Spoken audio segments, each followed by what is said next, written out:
So let's dive in. We're talking about inflation. People are getting clobbered. And my colleague says that people are saying that inflation is only in America. That's not true. Inflation's running rampant in America. We heard a list of countries where it's also running rampant. I'd note that many of the countries that were just listed are bordering a land war in Europe. Bordering a land war in Europe. So of course there's going to be massive inflation in those countries as well. But let me tell you, the fact that there's inflation in other countries doesn't remove the fact that policies in the United States of America are making inflation worse. And the fact that other people are suffering from inflation across the world doesn't make it less painful to the people here in America. And there are policy choices we could be making in the United States of America to ease the burden that people are feeling every day. Just the other day, I was in South Milwaukee filling up my car with gas, and a woman pulled up next to me. I started chatting with her, and I said, "What does it cost to fill up your car?" And she looked at me and she said, "You know, sir, I don't know. I don't know because I only got $40, and $40 doesn't fill up my tank." So the fact that other people are suffering around the globe, in Estonia and Latvia, and I understand that they're suffering. I'm not removing the fact of that. But I represent the people in the state of Wisconsin. I represent the people here in the United States of America.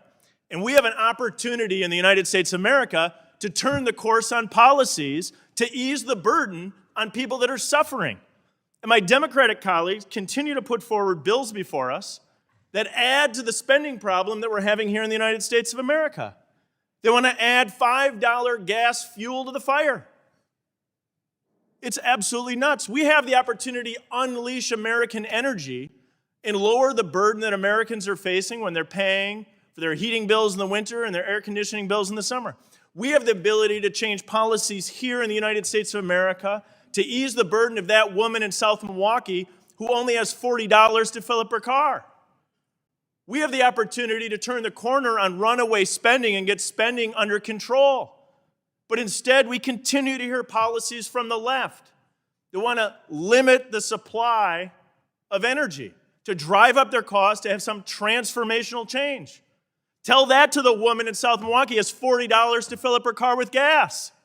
She's getting punched in the face by the policies of this administration. At the beginning of the Biden administration, we saw $1.9 trillion of spending, adding fuel to the fire of inflation. And if you look at the chart of when inflation took off, it almost correlates exactly with the start of the Biden administration. Sure, it ticks up a little bit when Putin invades Ukraine. But that's way down the road after this fire had already started by my colleagues from the left. And we're here today debating bills that add spending, add fuel to the fire.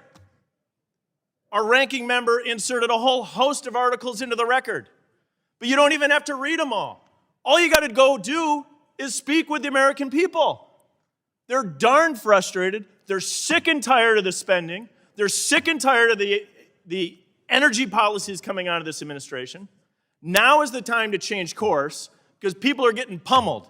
And I'll tell you, it's not a lot of solace to people in southeast Wisconsin that people are also getting pummeled in other countries around the world.